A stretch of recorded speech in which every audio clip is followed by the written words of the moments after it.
விறுவிறுப்பான அரசியல் நிகழ்வுகளை பற்றிய ஆய்வுகள், நியாயங்களின் நிறம் மாறாத கூர்மையான விமர்சனங்கள், தீமைகளை சுட்டெரிக்கவும் நல்ல அரசியலை வளர்த்தெடுக்கவும் அறிவார்ந்த விவாதங்கள், இளைய தலைமுறையிடம் விழிப்புணர்வை ஊட்டும் விரிவான வரலாற்று விளக்கங்கள், கலை, இலக்கியம், ஆன்மீகம், பண்பாடுகளை படம் பிடித்து காட்டும் கருத்தோவியங்கள் வாரந்தோறும் உங்கள் தமிழருவி தர்பாரில் அணிவகுக்கும். இந்த அரவிந்த கோஷுக்கு இணையாக வ.உ.சி.யை பாராட்டியவன் எவனும் அகில இந்திய தேசிய அரசியலில் கிடையாது. 1907 8 வரையில் வந்தே மாதரம் இதழ்களை நீங்கள் பிரித்து படித்தால் இந்த வ.உ.சி.யினுடைய ஒவ்வொரு நிகழ்வையும் அவ்வளவு பெருமிதத்தோடு எழுத்திலே பதிவு செய்திருக்கிறார் அரவிந்த கோஷ்.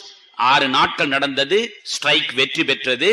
அதற்கு பிறகு ஏற்கனவே பெற்ற ஊதியத்தில் 50 விழுக்காடு ஊதியம் கூடுதலாக கொடுத்தான். 50 விழுக்காடு ஊதியம் கூடுதலாக்கப்பட்டது. உணவு இடைவேளை தரப்பட்டது. ஒரு நாள் கூட, எவ்வளவு கடுமையான சூழல் இருந்தாலும் ஒரு நாள் நீங்கள் விடுபெடுக்க முடியாது. ஆனால் ஊதிய இழப்போடு விடுபெடுக்கலாம் என்ற உரிமையும் தரப்பட்டது. இந்த 3 உரிமைகளையும் முதலாக தொழிலாளர் சமுதாயத்திற்கு வாங்கி கொடுத்தவர் வ.உ.சி. தமிழகம் கண்ட முதல் ஸ்ட்ரைக், தொழிலாளர்களின் முதல் ஸ்ட்ரைக் அந்த கோரல் மில் ஸ்ட்ரைக் தான். எனவே வெள்ளையனுடைய மடியில் கை வைத்த வ.உ.சி.யை வெள்ளை அரசாங்கம் பார்த்து கொண்டிருக்கிறது. கலெக்டராக வந்த விஞ்ச் பார்க்கிறான், சப் கலெக்டராக இருந்த ஆஷ் பார்க்கிறான். இந்த வ.உ.சி.யையும் சுப்பிரமணிய சிவத்தையும் முடித்து விட வேண்டும் என்ற வெறி அவர்களுக்கு வருகிறது. இந்த ஸ்டீம் நேவிகேஷனை பற்றி சொன்னேன் நான் உங்களுக்கு. கப்பல் கம்பெனியை தொடங்குகிற பொழுது வ.உ.சி பேசுவதற்கும் சிவம் பேசுவதற்கும் உள்ள வித்தியாசத்தை இந்த ஒன்றின் மூலமே நீங்கள் புரிந்து கொள்ள முடியும். சுதேசி கப்பல் கம்பெனியை தொடங்கி வைத்து விட்டு வ.உ.சி பேசுகிறார். இந்த கப்பல் கம்பெனியை உருவாக்கி இருப்பது நோக்கம் என்ன தெரியுமா?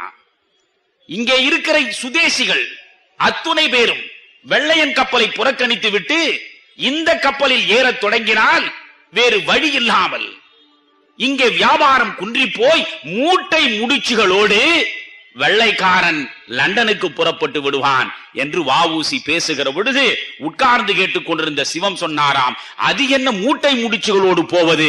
கட்டுகிற மூட்டை முடிச்சு நம்முடையது அல்லவா? அந்த மூட்டை முடிச்சுகளை விட்டுவிட்டவன் போக வேண்டும் என்று சொன்னான் சிவம்.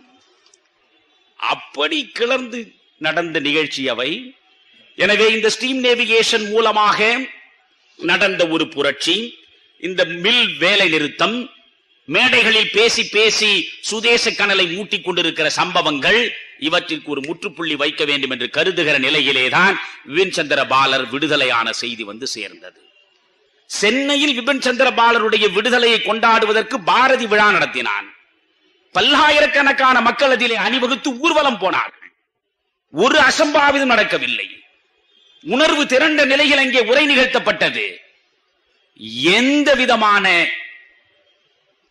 ஒரு தண்டனையையும் தருகிற சூழலை வெள்ளை அரசாங்கம் உருவாக்கவில்லை, எந்த நடவடிக்கையும் எடுக்கவில்லை அங்கே. ஆனால் தூத்துக்குடியை பொறுத்தவரையில் இதே விபின் சந்திர பாலருடைய விடுதலைக்கு விழா நடத்த வேண்டும் என்று நினைக்கிற பொழுது அதற்கு எதிராக விஞ்சும் ஆஷும் எழுந்து நின்றார். இந்த கூட்டம் நடக்கக்கூடாது என்று முடிவெடுத்தார்கள். இந்த கூட்டம் நடத்துவதற்கு முன்னாலேயே 1000 குற்றங்களை சுமத்தி திருநெல்வேலிக்கும் தூத்துக்குடிக்குமாக அலைய விட்டார்கள் சுப்பிரமணிய சிவத்தையும் வ.உ.சி.யையும். திருநெல்வேலிக்கு வந்து கலெக்டரை பார்க்கிற அந்த கணத்திலே கூட கலெக்டரை பார்த்து விட்டு வருகிற பொழுது தாமிரபரணி ஆற்றங்கரையில் நின்று கொண்டு சிவமும் வ.உ.சி.யும் பேசினார்கள். தொடர்ந்து பேசினார்கள். எல்லா தடைகளையும் மீறி அவர்கள் பேசுகிற நிலையில் இவர்களை சிறைக்குள்ளே வைத்தால்தான் சரிப்படும் என்று கருதி அதற்கு கடுமையான ராஜத்வேஷ வழக்குகளை உருவாக்கி அரச நிந்தனை குற்றச்சாட்டுகளை கொண்டு வந்து, அரச நிந்தனை குற்றச்சாட்டின் அடிப்படையில் கைது செய்யப்பட்டாலே கடும் தண்டனையிலிருந்து விலக முடியாது என்பதை அன்று நாடு அறிந்து வைத்திருந்தது. எனவே அரச நிந்தனை குற்றச்சாட்டை கொண்டு வந்து சேர்த்தார்கள். வழக்கு நடந்தது. பின்ஹே என்ற முதலில் வேலஸிடம் போனது. இந்த வாலீஸ்வரன் அமர்ந்து கொண்டிருக்கிறாரே, அது முதலில் வேலஸிடம் போனது. வேலஸ் அதை மாவட்ட செஷன் ஜட்ஜிக்கு மாற்றுகிறார். அந்த செஷன் ஜட்ஜாக இருந்தவன் தான் பின்ஹே. இருதயம் என்ற ஒன்றே இல்லாமல் இறைவனால் படைக்கப்பட்டவன் அவன். இந்த பின்ஹேவுக்கு முன்னாலே வழக்கு நடந்தது. நண்பர்களே, வழக்கில் தண்டனை கடுமையாக இருக்கும் என்று நாடு எதிர்பார்த்தது. ஆனால் இப்படி ஒரு தண்டனை வழங்கப்படும் என்று உலகமே எதிர்பார்த்திருக்காது. பின்னஹே என்ன செய்தான்? 2 ஜன்ம தண்டனை கொடுத்தான். யோசித்து பாருங்கள். 72 பிறந்தவன். 72 பிறந்தால் இப்ப 1908 சிறைக்கு போகிறான் அந்த மனிதன். 36 வயது இருக்கு. 35 வயது கூட. 35 வயதில் போனால் 40 ஆண்டு கால தண்டனை. திரும்புவானா? திரும்ப கூடாது என்பதுதான் பின்ஹேவின் திட்டம். 2 ஜன்ம தண்டனை. சிந்தித்து பார்க்க வேண்டும். 1 ஜன்ம தண்டனை எதற்கு? வ.உ.சி. அரச நிந்தனை பேச்சை பேசியதற்காக. என்ன அரச நிந்தனை பேச்சை வ.உ.சி. பேசினார்? இன்று கூட நீங்கள் சிந்திக்க வேண்டிய பேச்சு நண்பர்களே. அது இன்றும் நாம் சிந்திக்க வேண்டும், என்றும் நாம் சிந்திக்க வேண்டும். வ.உ.சி. பேசி 20 ஆண்டு கால ஜன்ம தண்டனையை வாங்கி கொடுத்த பேச்சு. என்னடா பேச்சு? வ.உ.சியின் பேச்சு என்றால், வ.உ.சி. பேசினாரா, எங்கோ இருந்து பறந்து வந்திருக்கக்கூடிய வெள்ளை கொக்குகளுக்கு எதிராக நீங்கள் அத்துணை பேரும் ஆயுதம் ஏந்த வேண்டிய அவசியம் இல்லை, துப்பாக்கி தூக்க வேண்டியதில்லை, வெடிகுண்டு வீச வேண்டியதில்லை, கத்தி எடுக்க வேண்டியதில்லை. இந்திய திருநாட்டின் மொத்த மக்கள் தொகை 30 கோடி. 30 கோடி இந்திய மக்களும் சேர்ந்து ஒரே நேரத்தில் ஒன்றாக மூச்சு விட்டால் அந்த மூச்சு காற்று புயலாக மாறி இந்த வெள்ளை கொக்குகள் அனைத்தையும் இங்கிலாந்திலே கொண்டு போய் போட்டுவிடும். சொல்லிவிட்டு வ.உ.சி. சொன்னானாம், ஆனால் என் சோதரர்களே, உங்களுக்கு அப்படி சேர்ந்து ஒரே நேரத்தில் மூச்சு விட தெரியுமா என்றான். அன்று தொடங்கி இன்று வரை சேர்ந்து மூச்சு விட்டதாக வரலாறே கிடையாது. எந்த பிரச்சனைகளாவது இந்த இந்திய சமூகம் சேர்ந்து மூச்சு விட்டு நீங்கள் பார்த்திருக்கிறீர்களா? எந்த பிரச்சனையும் மூச்சு விட மாட்டான். அதனால்தான் வ.உ.சி. சொன்னான், கத்தி வேண்டாம், வெடிகுண்டு வீச வேண்டாம், துப்பாக்கி தூக்க வேண்டாம், ஒன்றே ஒன்று செய்யுங்கள் போதும். 30 கோடி மக்களும் சேர்ந்து ஒரே நேரத்தில் மூச்சு விடுங்கள். அந்த மூச்சு காற்று புயலாக மாறும். அந்த புயலில் இவர்கள் அத்துணை பேரும் அடித்து தள்ளப்படுவார்கள். ஆனால் என் இந்திய சோதரர்களே, நீங்கள் அப்படி சேர்ந்து மூச்சு விட முடியுமா என்று கேட்டதற்கு 20 ஆண்டு கால தண்டனை. இன்றைக்கு அப்படியெல்லாம் 10 ஆண்டு கால தண்டனை, 20 ஆண்டு கால தண்டனை, தீவாந்திர தண்டனை என்று சொன்னால் ஒருவன் கூட ஒரு பேச்சும் பேசுவதற்கு மேடை ஏற மாட்டான். ஆனால் அன்று அது கிடைக்கும் என்று தெரிந்து பேசினார். பேசினால், மேடையில் நின்று பேசினால் ஒன்று மரண தண்டனை அல்லது தீவாந்திர தண்டனை. தெரிந்து பேசினானே அவன்தான் தியாகி. அதற்கு 20 ஆண்டு காலம். இன்னொரு 20 ஆண்டு ஜன்ம தண்டனை கொடுத்தான். அதுதான் கொடுமை. வேற எந்த குற்றத்திற்கும் அல்ல. சுப்பிரமணிய சிவத்திற்கு சோறு போட்டு தங்க இடம் கொடுத்ததற்கு 20 ஆண்டு தண்டனை. அப்படி என்றால் அந்த சிவத்தின் பேச்சின் மீது அரசுக்கு எந்த அளவுக்கு அதிர்ச்சி இருந்திருக்கிறது பார்க்க வேண்டும். சுப்பிரமணிய சிவத்திற்கு தங்க இடம் கொடுத்து சோறு போட்டாய், அவன் உன்னுடைய கை கருவி. பின்னே தீர்ப்பு எடுத்துக்கிறான். சிவத்திற்கு 10 ஆண்டு தண்டனை கொடுத்தான். 10 ஆண்டு கடுங்காவல் தண்டனை சிவத்துக்கு, 40 ஆண்டு வ.உ.சிக்கு. ஏனென்றால் பின்னே சொல்கிறான், சிவம் என்பவன் கருவி.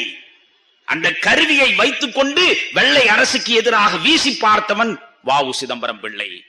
அதனால் சிதம்பரம் பிள்ளையினுடைய எலும்பு கூடு கூட வெள்ளை அரசுக்கு எதிரானது என்று தீர்ப்பு எழுதி வைத்தான். பின்னே 40 ஆண்டு ஜன்ம தண்டனை கிடைத்தது. நண்பர்களே, 1908 அந்த தண்டனை கிடைத்தது. அன்று மீனாட்சி சுந்தரம் என்ற அவருடைய சகோதரர் அந்த தண்டனை செய்தியை கேட்டு சித்த சுவாதீனம் இழந்தவன் தான்.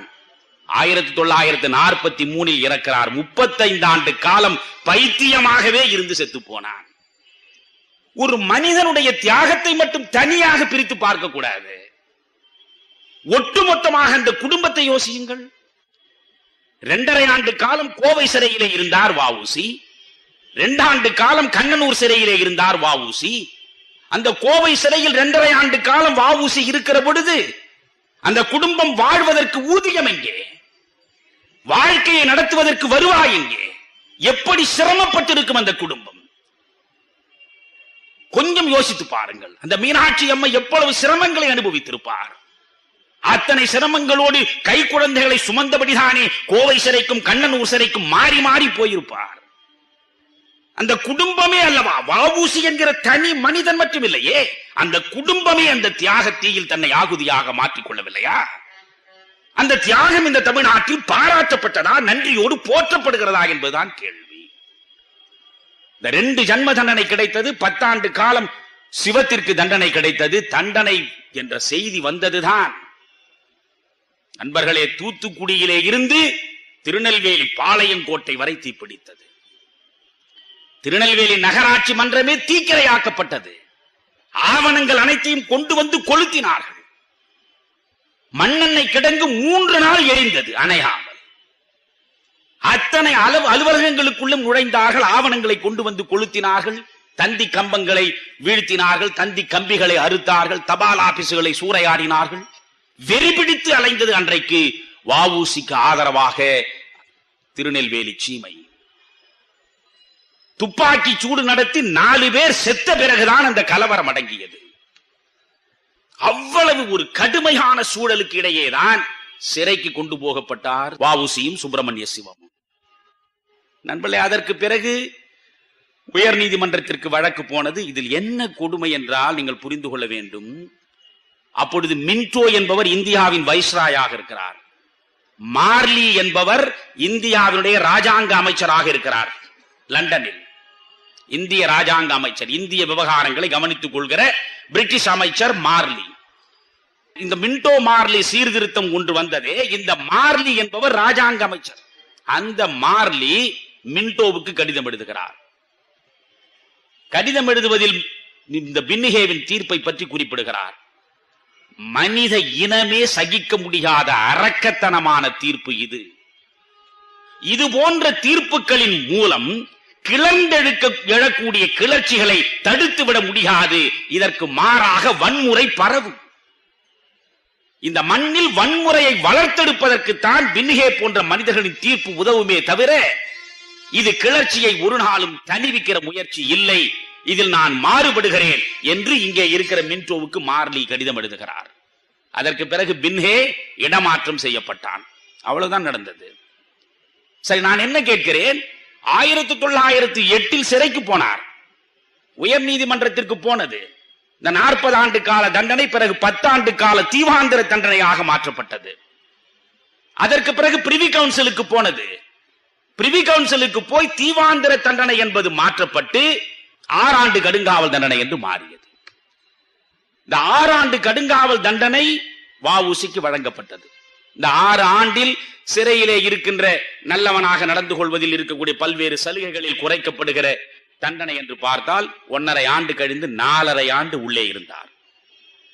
2.5 ஆண்டு கோவை சிறையில் இருந்தார், 2 ஆண்டு கண்ணனூர் சிறையில் இருந்தார். இந்த கோவை சிறையில் அனுபவித்த கொடுமைகள் தான் அதிகம். நீங்க நினைந்து பாருங்கள். சணல் கயிறு பிரிப்பதற்கு நண்பர்களே இயந்திரத்தை சுற்ற வேண்டும். அதுதான் வஉசிக்கு கொடுத்த முதல் பணி. அந்த இயந்திரத்தை சுற்றி சுற்றி சுற்றி உள்ளங்கையிலே இருக்கிற தோலை கழன்று போனது. ரத்தம் கசிய கசிய அந்த மனிதன் சுற்றினானே. யாருக்கு சுற்றினான்? வாலேஸ்வரனுக்காகவா? யோசித்து பாருங்கள். ரத்தம் கசிய கசிய சுற்றினான். அதற்கு பிறகு எண்ணெய் ஆட்டுவதற்கு செக்கு எடுத்தான். மாடுக்கு பதிலாக மனிதன் எடுத்தான்.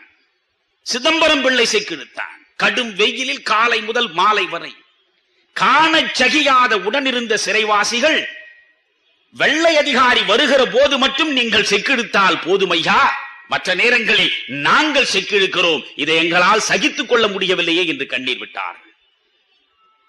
வஉசிக்கு இழைக்கப்பட்ட அநீதிகளினாலேதான் அந்த சிறைக்குள்ளேயே ஒரு பெரிய கலவரம் வந்து சேர்ந்தது. பிறகு அந்த கலவரத்தில் ஈடுபட்டவர்களுக்கு 10 ஆண்டு தண்டனை கிடைத்தது என்பதெல்லாம் வரலாறு.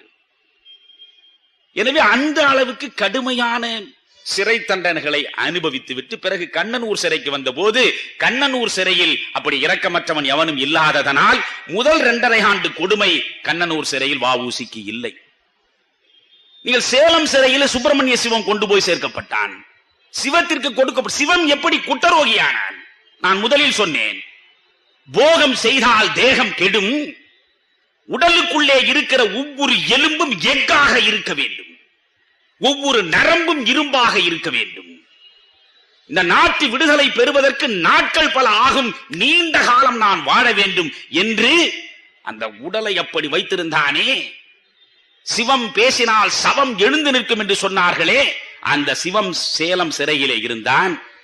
இந்த ஆட்டு ரோமங்கள் கம்பளி செய்வது, அந்த ஆட்டு ரோமங்கள் இருக்கின்ற அதை எடுத்து சுண்ணாம்பு தண்ணீரிலே நனைத்து ஊற வைத்து, சுண்ணாம்பு தண்ணீரில் ஊற வைக்கப்பட்டதை பிறகு காய வைத்து அதை அடித்து அந்த ரோமத்தை பிரிப்பது, அந்த வேலை அவனுக்கு கொடுக்கப்பட்டது. அந்த வேலையை திரும்ப திரும்ப காலம் அந்த சிறைவாசம் முழுவதும் செய்ததன் விளைவுதான் குட்டரோகியாக மாறினான் சிவம். கடுமையான குட்டம் வந்து சேர்ந்தது அவனுக்கு. குட்டரோகியாக வெளியே வந்தான். 4.5 ஆண்டு காலம் 1912 டிசம்பர் மாதம் வஉசி சிறையிலே இருந்து வெளியே வருகிறார். 1912 நவம்பர் மாசம் சுப்பிரமணிய சிவம் ஒரு 40 நாளுக்கு முன்னாலே வெளியே வந்தான். சிறையிலே இருந்து வெளியே வருகிற பொழுது இந்த சிவம் தான் அங்கே போய் நின்றான். இதில் என்ன கொடுமை தெரியுமா நண்பர்களே? வஉசி சிறைக்கு போகிற பொழுது திருநெல்வேலி சீமையே பற்றி எரிந்ததை வெள்ளையன் மறக்கவில்லை, அதிகார வர்க்கம் மறக்கவில்லை. அதனால் இப்பொழுது அந்த வஉசி 4.5 ஆண்டு காலம் சிறை கொடுமைகளை அனுபவித்து விட்டு வெளியே வருகிறார். அவர் வருகிற பொழுது வெள்ளமென மக்கள் திரண்டு நிற்பார்கள், புரட்சி வெடிக்கும் என்று கருதி ரகசியமாக அரசு இந்த மனிதன் வெளியே வருகிற பொழுது எங்கே போகிறான், எவன் வரவேற்கிறான், எந்த ரயில் நிலையத்தில் இறங்குகிறானோ இதையெல்லாம் குறிப்பெடுக்க வேண்டும். இவனை எவன் சந்தித்தாலும் அவன் சந்தேகத்திற்கு உரியவன் என்று பட்டியல் தயாரிக்க வேண்டும் என்று 1000 முஸ்தீபுகளோடு இவனை விடுதலை செய்கிறது. ஆனால் வஉசியின் குடும்பத்தை தவிர, இந்த சுப்பிரமணிய சிவத்தை தவிர ஒரு நாய் கூட எட்டி பார்க்கவில்லை. 1908 சிறைக்கு போன பொழுது கொந்தளித்த தமிழ் சமுதாயம் 4.5 ஆண்டு காலத்தில் ஏன் மறத்து போனது? பப்ளிக் மெமரி இஸ் ஷார்ட் என்று அதைத்தான் ஆங்கிலத்தில் சொல்வார். Public memory is short. நாம் எதிலும் விரைவாக உணர்ச்சி வசப்படுவோம், அடுத்த நாளே அதை அடியோடு மறந்து போவோம். வஉசியின் தியாகம் மறக்கப்படக்கூடியதா? சுப்பிரமணிய சிவத்தின் தியாகம் மறக்கப்படக்கூடியதா? யோசித்து பாருங்கள். இதுதான் வரலாறு என்பது, பேசிக்கொண்டே போகலாம். பிறகு சிறையிலே அவர் இருக்கிற போதுதான் அந்த கப்பல் கம்பெனியே விற்கப்பட்டது. கப்பல் கம்பெனியை எந்த பிரிட்டிஷ்காரனுக்கு எதிராக நடத்த வேண்டும் என்று கருதினாரோ அந்த பிரிட்டிஷ்காரனுமே கப்பல் கம்பெனியை கொடுத்தார்கள். பாரதி எழுதினான், ஓட்டை காசுகளுக்காக இந்த கப்பலை கொண்டு போய் விற்று விட்டார்களே, இதைவிட சுக்கல் சுக்கலாக உடைத்து வங்கக்கடலில் வீசி எறிந்திருந்தால் என் உள்ள மாறி இருக்குமே. வெறும் காசுக்கு இந்த காரியம் செய்து விட்டார்களே, பேடிகள் என்று பாரதி எழுதுகிறான். பேடிகள் ஆய்ந்தார்கள். காசு மட்டும்தான் குறியாக இருந்தது. நீ வெறும் ஸ்டீம் நேவிகேஷன் கம்பெனியுடைய ஏஜென்டாக இரு, வருமானம் வருவதற்கு வழிபார், நீ சுதேசி போராட்டத்தில் பங்கெடுக்காதே என்று சொன்ன கூட்டம் தான் அது. சுதேசி போராட்டத்தில் பங்கெடுத்தால் வெள்ளையருடைய எதிர்ப்பு எங்களுக்கு வரும் என்று சொல்லி நீங்கள் இந்த ஸ்டீம் நேவிகேஷன் கம்பெனியிலிருந்து விலகி நில்லுங்கள் என்று சொன்ன கூட்டம் தான் அது. விலகி நின்றவர்தான் வஉசி.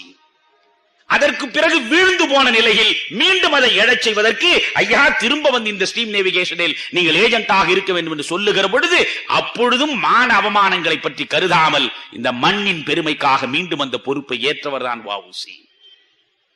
அந்த வஉசியின் கொள்கைக்கு எதிராக பணம் தேடுவதற்காக முயன்றவர்கள் பிறகு அதை பிரிட்டிஷ்காரனுமே விற்று தீர்த்தார்கள். தீர்த்தது மட்டுமல்ல, இந்த நிலைமை வந்ததற்கு, இந்த கம்பெனி நட்டப்பட்டதற்கு வஉசியினுடைய அரசியல் அணுகுமுறைதான் காரணம். எனவே இந்த நட்டத்தை வஉசி தான் எங்களுக்கு திருப்பி தர வேண்டும் என்று வஉசிக்கு அவர்கள் நோட்டீஸ் அனுப்பினார்கள். இவையெல்லாம் நிகழ்ந்தன.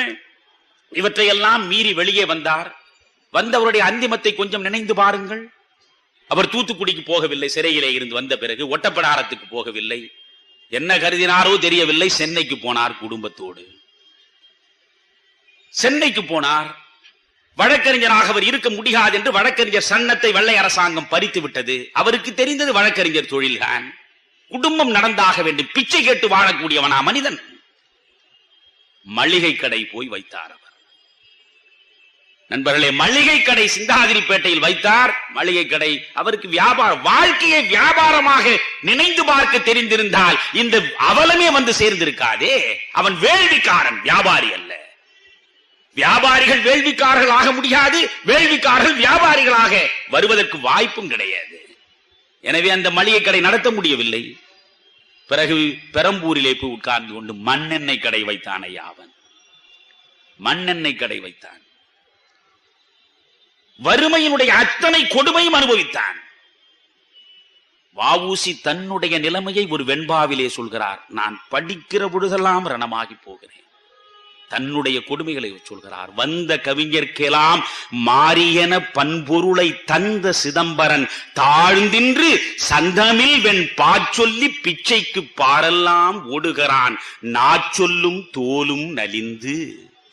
வ.உ.சி. எழுதிய வெண்பா.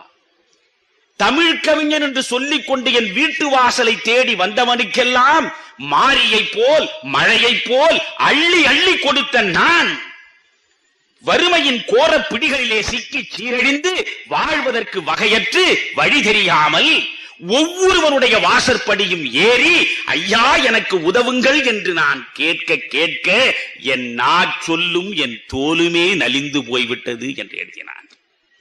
அப்படித்தான் அந்த வ.உ.சியை விட்டார்.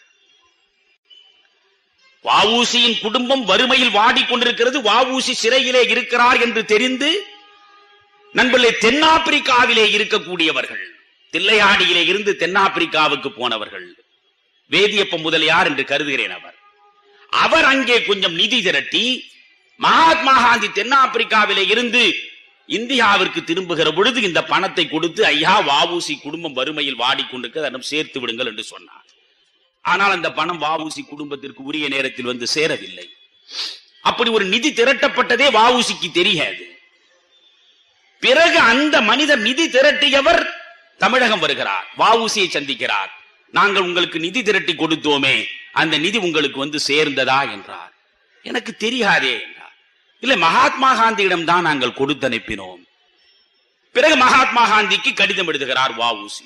ஒரு ஆண்டு பல ரிமைண்டர்ஸ், ரிப்பீட்டட் ரிமைண்டர்ஸ், திரும்ப திரும்ப எழுதுகிறார். எனக்கு ஏதோ பணம் கொடுத்தார்களாமே, நிதி திரட்டினார்களாமே, என்னுடைய வறுமை சூழலில் அந்த நிதியை பெற்றுக் கொள்கிற சகல உரிமையும் எனக்கு இருக்கிறது, எனக்கு தயவு செய்து அந்த பணத்தை அனுப்புங்கள் என்று பல முறை எழுதி எழுதி கடைசியில் மகாத்மாவிடமிருந்து தமிழிலேயே கடிதம் மகாத்மாவிடமிருந்து வ.உ.சிக்கு வந்தது. அதற்கு பிறகு பணம் அனுப்பப்பட்டது. ஏதோ பணம் என்றால் பல்லாயிரம் என்று கருதி விடாதீர்கள், 347 ரூபாய். அந்த காலச்சூழல் யோசித்து பாருங்கள். 1908 சிறைக்கு போகிறார். வசூல் செய்தவன் யார்? தன்னுடைய குடும்பத்தை தமிழ்நாட்டிலே விட்டுவிட்டு பல்லாயிரம் மைல் கடந்து அங்கே போய் எல்லா விதமான உரிமைகளையும் இழந்து ஆடு மாடை விட கேவலமாக உழைப்பை கொடுத்து உளுத்து போன தமிழன், உளுத்து போன இந்திய சமுதாயம், அவர்கள் திரட்டி கொடுத்தது 347 ரூபாய். இது ஒரு ஆண்டு கடித முயற்சிக்கு பின்னால் காந்தியிடம் வந்து சேர்ந்தது. அதில் எழுதுகிறார் வ.உ.சி. நண்பருக்கு எழுதுகிற கடிதத்தில், இந்த 347 ரூபாயில் 100 ரூபாய் அச்சு கூலிக்கு நான் ஒதுக்கி மீதம் உள்ள பணத்தை கடனை திருப்பி கொடுத்தேன், அப்படியும் 50 ரூபாய் இன்னமும் கடன் இருக்கிறது என்று எழுதினார். தான் வ.உ.சி. வாழ்ந்த வரலாறு. நம் நிரம்ப சொல்லிக் கொண்டு போகலாம். இதில் என்ன ஒன்று நீங்கள் சிந்திக்க வேண்டும். திலகர், வ.உ.சி., அரவிந்த கோஷ் 3 பேரும் 3 செயலாளர்களாக இருந்து நேஷனலிஸ்ட் பார்ட்டியை நடத்தினார் சொன்னேன். ஆச்சரியமான ஒரு செய்தி அது. வ.உ.சி. இங்கே சிறைக்கு போனார்.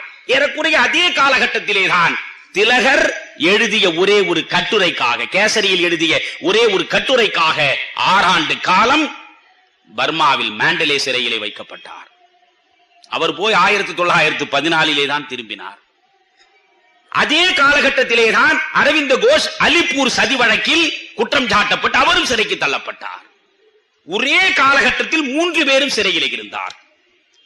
சிறையிலிருந்து வெளிவந்த அரவிந்த கோஷ் பாண்டிச்சேரிக்கு வந்து அரவிந்தர் ஆகிவிட்டார்.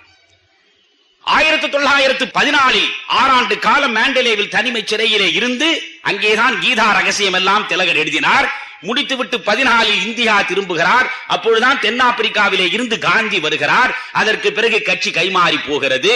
மகாத்மா காந்தியின் பிரவேசம் வருகிறது. திலகர் தனிமைப்படுத்தப்படுகிறார். 1916 அன்னி பெசன்ட்டுடைய ஹோம் ரூல் இயக்கத்தோடு இவரும் சேர்ந்து இரண்டர கலக்கிறார். நண்பர்கள், அந்த ஹோம் ரூல் இயக்கத்தை திலகர் மராட்டிய மன்றில் நடத்துகிறார். சென்னையில் அன்னி பெசன்ட் நடத்துகிறார். அந்த ஹோம் ரூல் இயக்கத்தை வளர்த்தெடுப்பதற்காக வஉசியை நியமிக்கிற திலகர் மாதந்தோறும் 50 ரூபாய் உதவி பணம் அனுப்பி வைத்தார். அவர் 1920 கண்மூடினார். 1921 ஒத்துழையாமை இயக்கம் வந்தது. ஒத்துழையாமை இயக்கத்திலிருந்து காந்திய யுகம் தொடங்கி விடுகிறது. ஒத்துழையாமை இயக்கத்தில் வஉசிக்கு நம்பிக்கை இல்லை. வஉசி பார்க்கிறார், ஒத்துழைக்க மாட்டோம் என்று சொல்வதன் மூலமாக வெள்ளைகளை வெளியேற்றிவிட முடியாது என்கிறார். மகாத்மா காந்தியின் அஹிம்சை கொள்கையை அறவே ஏற்க மறுக்கிறார். அவர் வஉசி திலகருடைய சிந்தனைக்கு உட்பட்ட ஒரு தீவிரவாதி.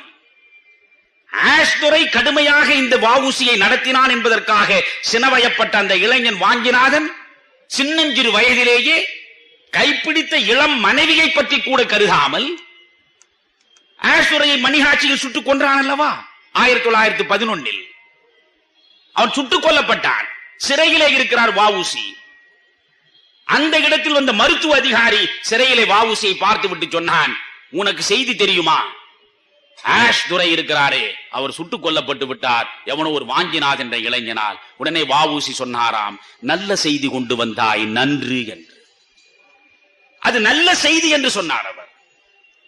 எனவே வன்முறையின் மூலமாக இந்த தேசத்திற்கு விடுதலையை கொண்டு வர முடியும் என்றால் அது வர வேண்டும் என்று கருதிய உள்ளம் வஉசியின் உள்ளம். இந்த ஒத்துழையாமை இயக்கம் நடத்தக்கூடாது என்பதற்காகவே 21 ஒத்துழையாமை இயக்கத்தை கொண்டு வருவதற்காக 1920 கல்கத்தாவில் மாநாடு நடக்கிறது. பொருளாதாரத்துறையில் நலிந்து போய்விட்ட வஉசி, வறுமை பள்ளத்தில் வாடி கிடக்கிற வஉசி அப்பொழுதும் பிறரிடம் உதவி பெற்று இங்கிருந்து கல்கத்தா காங்கிரஸில் கலந்து கொள்வதற்கு புறப்பட்டார். நீங்கள் நாமக்கல் கவிஞர் எழுதியதை படிக்க வேண்டும். ரயிலில் போகிற பொழுதே ஒவ்வொரு கம்பார்ட்மெண்டிலும் உட்கார்ந்து கொண்டு இந்த மகாத்மா காந்திக்கு எதிராக பிரச்சாரத்தில் வஉசி ஈடுபடுகிறார். ஒத்துழையாமை இயக்கத்தை ஆதரிக்காதீர்கள், இது பெட்டைத்தனமான பேடித்தனமான போராட்டம். எனவே இந்த போராட்டத்தின் மூலம் வெள்ளைக்காரனை வெளியேற்றிவிட முடியாது, இந்த மகாத்மா காந்திக்கு பின்னாலே நீங்கள் நிற்காதீர்கள் என்று கல்கத்தா வரை முயன்று பார்த்தார்.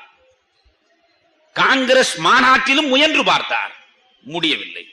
காங்கிரஸ் மாநாட்டில் தீர்மானம் வருகிற பொழுது அதிகமான வாக்குகளை பெற்று ஒத்துழையாமை இயக்கம் நடத்த வேண்டும் என்று தீர்மானம் வருகிறது. வஉசிக்கு வழி இல்லை. கல்கத்தாவிலிருந்து இங்கே வந்தவர் காங்கிரஸில் இனி இருக்க மாட்டேன் என்று ராஜினாமா செய்தார். 1921 ஒத்துழையாமை இயக்கம் நடக்கிற சூழலில் காங்கிரஸ் இருந்து வெளியே வந்து விட்டார் அவர். பல பேர் காங்கிரசுக்காக உழைத்தவர் வெளியே வந்தார்கள்.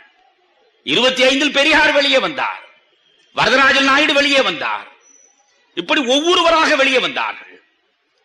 வஉசி 1920 வெளியே வந்து விட்டார். ஆனால் வெளியே வந்தவர் அதற்கு பிறகு என்ன செய்தார்? எழுத்து பணியில் ஈடுபட்டார். சீனிவாச ராகவன் அற்புதமாக சொன்னார், காண்டீபத்தை கையிலே வைத்துக் கொண்டு குருட்சேத்திர போர் நடத்திய அர்ஜுனன் குருட்சேத்திர போர் முடிவுக்கு பின்னால் இந்த காண்டீபத்தை கையிலே இருந்து தூக்கி வீசி எறிந்துவிட்டு இமயம் நோக்கி நடந்தது போல் சுதந்திர வேள்வியில் தன்னை முற்றாக ஈடுபடுத்தி மாவீரம் நிகழ்த்திய வஉசி அந்த வீர தியாக வரலாற்றுக்கு முற்றுப்புள்ளி வைத்துவிட்டு தமிழ் இலக்கிய பணியின் பக்கம் திரும்பினார். காண்டீபத்தை அர்ஜுனன் கீழே போட்டுவிட்டு இமயம் நோக்கி சென்றது போல் இந்த சுதந்திர போராட்ட வேள்வியை கீழே போட்டுவிட்டு தமிழ் இலக்கிய பணிக்கு போனார் என்று சொன்னார். வஉசி தான் திருக்குறளுக்கு உரை எழுதினார். வஉசியின் இலக்கிய பணி குறித்து பேசினால் அதற்கு தனி கூட்டம் போட வேண்டும். நீங்கள் திருக்குறளை எடுத்து எந்த ஆழமான புலமை உள்ளவர் வஉசி. இளம் பிராயத்திலேயே கைவல்யம் படித்தவர் அவர். நமக்கெல்லாம் கைவல்ய நவநீதம் படித்தால் புரியாது. சிவஞான போதத்தை அவ்வளவு சாதாரணமாக படித்தறிந்து விட முடியாது. சித்தாந்தத்திலும் வேதாந்தத்திலும் மிக கடுமையான ஈடுபாடு கொண்டு அவற்றில் தன்னை கரைத்துக் கொண்டவர் அவர். சிவஞான போதத்துக்கு தெளிவாக உரை எழுதியவர் வஉசி. இளம்பூரணர் தான் தொல்காப்பியத்திற்கு முழுமையான உரை கண்டவர்.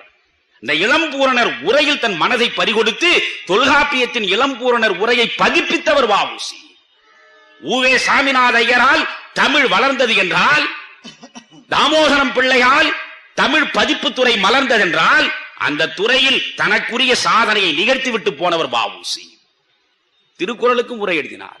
முதல் 3 அதிகாரம் வள்ளுவனே எழுதியது இல்லை என்று சொன்னார். அவர் முதல் 3 அதிகாரத்தை வள்ளுவன் எழுதவில்லை.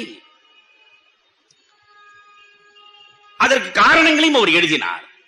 கடவுள் வாழ்த்திலிருந்து நீத்தாறு பெருமை வரை 3 அதிகாரத்தையும் எழுதவில்லை என்று. இப்படி திருக்குறளுக்கு அறத்துப்பாலுக்கு உரை, அற்புதமான உரை எழுதியிருக்கிறார். தொல்காப்பியத்திற்கு அவரே ஒரு உரை எழுத முனைந்தார். தெளிவாக உங்களுக்கு சொல்ல விரும்புகிறேன்.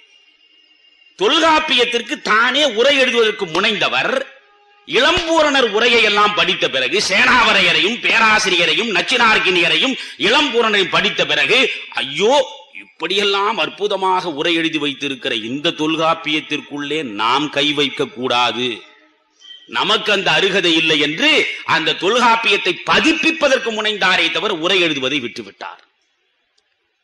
இப்படி திருக்குறளை எடுத்துக்கொண்டால் திருக்குறள் உரையாசிரியர்களில் மணக்குடவரை கொண்டு வந்தவரே இவர்தான். மணக்குடவர் உரை பதிப்பில் வெளியே வரவில்லை. பரிமேலழகர் உரையை தூக்கி வைத்துக் கொண்டிருந்தார்கள். 10 பேர் உரையை படித்து பார்த்தார் வ.உ.சி. வ.உ.சிக்கு பிடித்த உரை மணக்குடவர் தான்.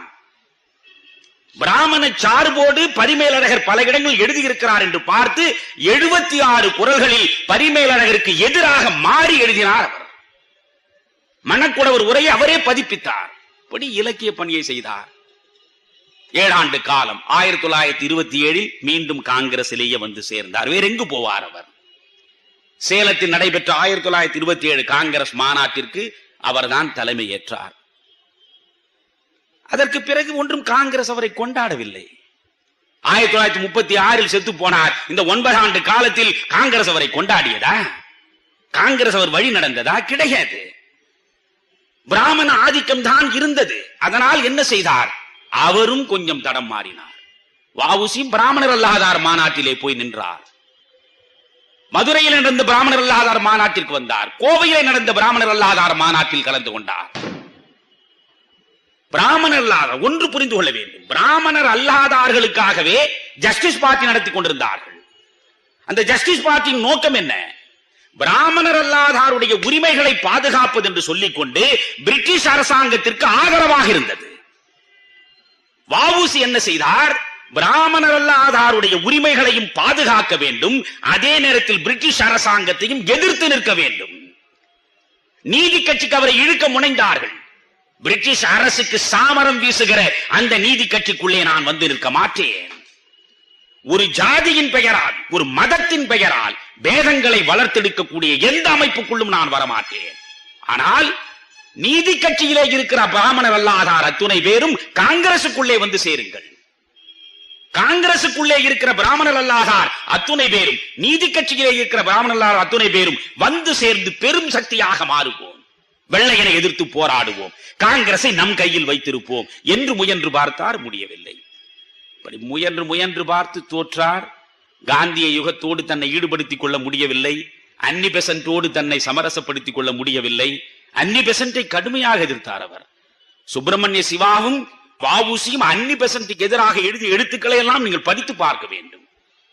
அன்னி பெசன்ட்டோடு திலகர் கைகோர்த்து நின்ற போதும் அன்னி பெசன்ட்டோடு திலகர் நிற்பது சரி அல்ல என்று திலகரை தீவிரமாக எதிர்த்தவர் வ.உ.சி. திலகரை எதிர்த்தார் அவர். அந்த அன்னி பெசன்ட்டிடம் பிறகு ஏமாந்த திலகர் வ.உ.சி. சொன்னது சரி என்று பின்னாளில் உணர்ந்தார். எல்லாம் வரலாறுகள். பிறகு 1936 அவர் கண்மூடினார். நண்பர்களே, அவர் கண்மூடினார். அவருடைய தமிழ் பணி நடந்தது. அவருடைய சென்னையிலே போயிருந்த பொழுது கூட டிராம்வே தொழிலாளர்களுக்காக அங்கே போய் போராடினார். ரயில்வே தொழிலாளர்களுக்காக இங்கே போராடினார். மெட்ராஸ் லேபர் யூனியனில் முழுமையாக ஈடுபட்டு பெரம்பூரிலே இருக்கிற பொழுது லேபர் யூனியனுக்காகத்தான் போராடினார். இது வ.உ.சியின் வரலாறு. இந்த சுப்பிரமணிய சிவம் சிறையிலிருந்து வெளியே வந்தான் அல்லவா? சுப்பிரமணிய சிவத்தை எல்லாம் நினைக்க வேண்டும். வீர முரசு சுப்பிரமணிய சிவம் என்று சொல்கிறோம். இந்த சிவம் குட்டரோகியாக வெளியே வந்தானே, அதற்கு பிறகாவது விட்டானா? ரயில் பெட்டிகளில் ஏறி மதுரை, திருச்சி, சேலம், கோவை என்று அவனுடைய தேசிய பயணம், அவனுடைய வேள்வி நடந்தது. வெள்ளைக்காரன் பார்த்தான், இவன் உடலை சிதைத்தோம், இவன் குரலை சிதைத்தோம், ஆனால் இவன் இருதயத்திற்குள்ளே சுடர்விட்டு பிரகாசிக்கின்ற இலங்கு மகா தேசபக்தியை மட்டும் சிதைக்க முடியவில்லையே, என்ன செய்வது என்று சிந்தித்த வெள்ளைக்காரன் குட்டரோகிகள், பெருவியாதியஸ்தர்கள் ரயில் பெட்டிகளில் பயணம் செய்யக்கூடாது என்று சட்டம் போட்டான். ஒவ்வொரு ரயில் பெட்டியிலும் பெருவியாதியஸ்தர்களுக்கு இடமில்லை என்று எழுதி வைத்தான். நண்பர்களே, தஞ்சாவூரிலே இருந்து திருவாரூர் போவதற்கு அந்த தஞ்சாவூர் ரயில் நிலையத்தில் ரயில் பெட்டியிலே உட்கார்ந்து கொண்டிருக்கிற சுப்பிரமணிய சிவத்தை குண்டுக்கட்டாக தூக்கி வெளியே போட்டார்கள். அதற்கு பிறகு சிவம் என்ன செய்தான்? பாவிகளே, ரயில் பெட்டியில் பயணம் செய்யக்கூடாது என்று சொன்னால் என்னுடைய தேசிய பயணம், சுதந்திர வேள்வி நின்று விடுமா? மாட்டு வண்டியிலே பயணம் செய்து மக்களை சந்தித்தான். மாட்டு வண்டி கூட செல்லாத ஒற்றையடி பாதைகளில் அழுகி போய் முடமாகிவிட்ட தன்னுடைய கால்களாலேயே நடந்து சென்று இதம் தரு மனையின் நீங்கி இடர்மிகு சிறைப்பட்டாலும் பதம் திரு இரண்டும் மாறி பழிமிகுந்து இழிவுற்றாலும் விதம் தரு கோடி இன்னல் விளைந்தென்னை அழித்திட்டாலும் சுதந்திர தேவி நின்னை தொழுதிடல் மறக்கிலேனே என்று பாரதியின் பாடல்களை தெரு தெருவாக பாடி பாடி பாப்பாரப்பட்டியில் செத்து போனான். பாப்பாரப்பட்டியில் பாரத மாதா ஆசிரமம் வைத்தான். பாப்பாரப்பட்டியில் அவன் சமாதியை போய் கொஞ்சம் பாருங்கள் எப்படி கிடக்கிறது என்று. தருமபுரி மாவட்டத்தில் இருக்கிற பாப்பாரப்பட்டி சமாதி. பாரத மாதா ஆசிரமம் வைக்க நினைத்தான். இந்த ஆசிரமத்தில் இருப்பவனுக்கு ஜாதி கிடையாது, இந்த ஆசிரமத்தில் இருப்பவனுக்கு மதம் கிடையாது. சொன்னால் கேட்டால் சொன்னான். நீதிமன்றத்திலேயே அவனை நிற்க வைத்து வழக்கு விசாரிக்கப்படுகிற போது சொன்னான், உன் மதம் எது என்று கேட்ட பொழுது பாரதீயம் என் மதம் என்றான். பாரதீயம் என் மதம்.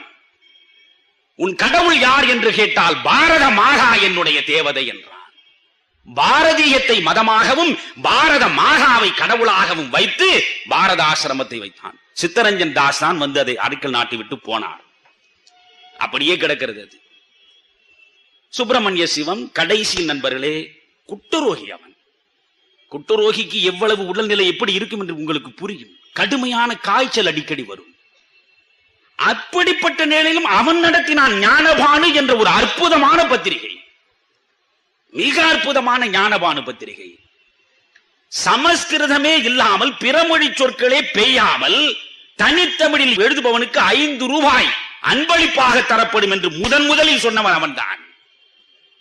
தனித்தமிழ் இயக்கம் உருவாகிற நிலையில் அந்த ஞானபானு இதழ்களை பார்க்க வேண்டும். அந்த ஞானபானுவில் பாரதி தொடர்ந்து எழுதினார். சின்னச்சங்கரன் கதை என்பது ஜீவா படித்து படித்து படித்து சிலிர்த்து போன நிலப்பிரபுத்துவ சமுதாயத்தின் இழிவுகளை எள்ளல் சுவையோடு இதற்கு இணையாக உலக இலக்கியத்தில் எங்கேயும் எவனும் தந்திருக்க முடியாது என்ற அளவுக்கு சொன்ன அந்த சின்னச்சங்கரன் கதை முற்றாக கூட கிடைக்கவில்லை. அது ஞானபானுவிலே தான் வந்தது. இந்த ஞானபானு நடத்தினான். கடைசி வரை இவன் சாமியாராக போய்கொண்டே இருக்கிறான் தேச சஞ்சாரத்தில். அவனுடைய மனைவி வாழ்வதற்கு வழி இல்லாமல் இவன் எங்கெங்கே இருக்கிறான் அவனை தேடிக்கொண்டு வருகிறாள். ஒரு இடத்திலும் தன் மனைவி அவன் ஏற்றுக்கொள்ள தயாராக இல்லை. பிறகு சிறைக்கு போனான், சென்னைக்கு போனான். சிறைக்கு போன பொழுதும் அந்த தாய், அந்த அற்புதமான பாரத பெண்மணி ஒவ்வொரு சிறையிலும் வந்து அவன் முன்னாலே நின்று கண்ணீர் விட்டாள். சிவத்தை கடைசி வரை அவள் விடவில்லை.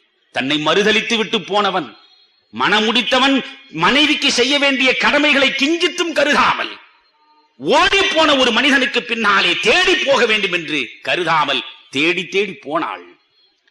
பிறகு சென்னையிலே போய் 2.5 ஆண்டு காலம் அவரோடு சேர்ந்தவர். இந்த 2.5 ஆண்டு காலம் அந்த மனைவிக்கு உரிய இல்லற கடமைகளை நடத்த வேண்டும் என்பதற்காக 2.5 ஆண்டு காலம் அவர் தாம்பத்தியம் கொண்டார். இந்த 2.5 ஆண்டு காலத்தில் மிக சின்னஞ்சிறு வயதிலேயே அந்த பெண்மணி இறந்தார். அதுக்கு பிறகு ஆதரிப்பாரும் கிடையாது, யாரும் கிடையாது அவருக்கு. தன்னுடைய தாய்க்கு அடுத்த வேளை சோறு போடுவதற்கு வழி இல்லாமல்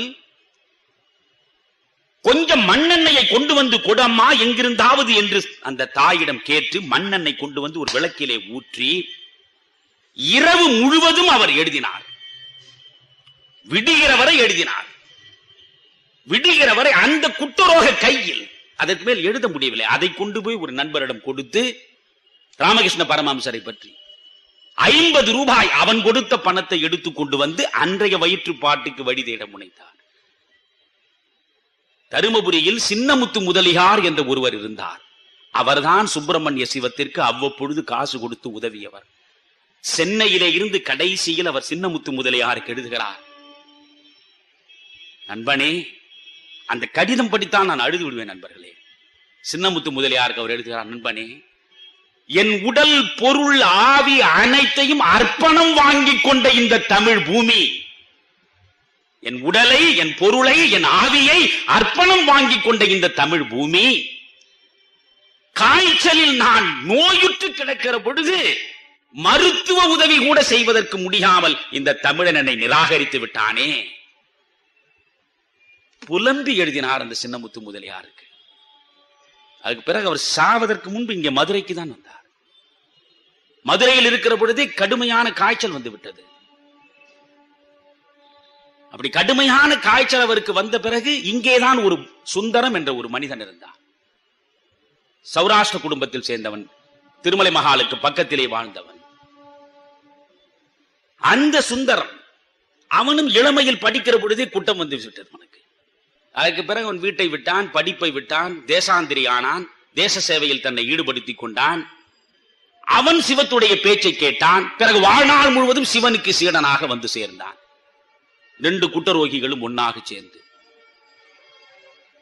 அந்த சுந்தரம் இருக்கிற மதுரைக்கு வந்தார். அவர் இங்கிருந்துதான் பிறகு அவர் பாப்பாரப்பட்டிக்கு செத்து போவார் என்பது தெரிந்து விடுகிறது சிவத்திற்கு. நான் எப்படியும் தருமபுரிக்கு போயாக வேண்டும், பாப்பாரப்பட்டிக்கு என்னை கொண்டு போய் நீ சேர்த்தாக வேண்டும் என்கிறார். சொன்னால் சிவத்தை முடித்தாக வேண்டும், இல்லை என்றால் கடுமையாக கோபப்படுவார் என்று தெரிந்த பிறகு நகர முடியாத அந்த மனிதனை நண்பர்களே ஒரு பண்டம் போல், ஏனென்றால் ரயிலில் ஏற்ற முடியாதவரை துணியில் அந்த மனிதனுடைய உடல் முழுவதையும் மறைத்து ஒரு பண்டம் போல் இந்த ரயில் நிலையத்தில் கொண்டு போய் அதை அப்படியே தூக்கி உள்ளே போட்டு அங்கிருந்து தருமபுரிக்கு போய் தருமபுரியிலிருந்து பாப்பாரப்பட்டிக்கு போனார். அடுத்த நாள் அவர் கண்மூடி விட்டார். இந்த சுப்பிரமணிய சிவம் ஒரு பிச்சைக்காரனை போலதான் செத்தான். பாரத ஆசிரமத்தை நடத்திய சுப்பிரமணிய சிவம் என்ன செய்தான் தெரியுமா? இந்த ஆசிரமத்தில் இளைஞர்கள் வந்து சேர வேண்டும், நெறி சார்ந்து வாழ வேண்டும், ஒழுக்கம் சார்ந்து வாழ வேண்டும். இவர் என்ன செய்ய வேண்டும்? ஒவ்வொரு நாளும் பகலில் தெருக்களில் பாரதியார் பாடல்களை பாடிக்கொண்டு போய் வீடு வீடாக நின்று பிச்சை எடுத்துக் கொண்டு வர வேண்டும். உஞ்சவிருத்தி என்று சொல்வார்களே, உண்மையான பிராமணனுடைய வாழ்க்கை உஞ்சவிருத்தி. அடுத்த வேலைக்கு என்று சேர்த்து வைக்காதவன் எவனோ அவன்தான் உண்மையான பிராமணன். வேதங்களின் படி உஞ்சவிருத்தி செய்துதான் சாப்பிட வேண்டும், பிச்சை எடுத்துத்தான். அதனால்தான் பிராமணன் என்பவன் கடவுளுக்கு நிகராக கருதப்பட்டான். அவன் வாழ்வியல் அப்படி. மேக்ஸ் முல்லர் பிராமண சமுதாயத்தை பற்றி பொங்கி பொங்கி எழுதுவார். பிராமணனாக இருப்பது சாதாரணம் அல்ல, பூணூல் போட்டு விட்டால் பிராமணன் இல்லை. அது மிகப்பெரிய தியாக வாழ்க்கை. அது அப்படி வாழ வைத்தார் சிவம். கடைசியில் செத்து போனார். இப்படி பாப்பாரப்பட்டியில் ஒரு அனாதை போல் செத்து போன சிவத்தை சிந்தியுங்கள். தன் குடும்பம் முழுவதற்கும் என்ன செய்தார்? இந்த வஉசியின் பெயரை வைத்துக் கொண்டு இந்த குடும்பம் வாழ்ந்ததா? இந்த வாலேஸ்வரன் என்ற ஒரு மனிதன் இருக்கிறான் என்று தமிழ்நாட்டில் எத்தனை பேருக்கு தெரியும்? கொஞ்சம் சிந்தித்து பாருங்கள். மதுரையில் இருக்கிற உங்களுக்கே பல பேருக்கு தெரிந்திருக்காது இன்று வரை. எனவே யோசித்து பார்க்க வேண்டும். இது போன்ற நல்ல மனிதர்களை நெஞ்சிலே வைக்க வேண்டும். நல்ல மனிதர்கள் பல்கி பெருகுவதற்கு இந்த வேள்வி தொடர வேண்டும் என்பதற்காகத்தான் தொடர்ந்து நாம் சிந்தித்துக் கொண்டிருக்கிறோம் என்று சொல்லி இந்த அளவில் நாம் விடைபெறுகிறோம். நன்றி.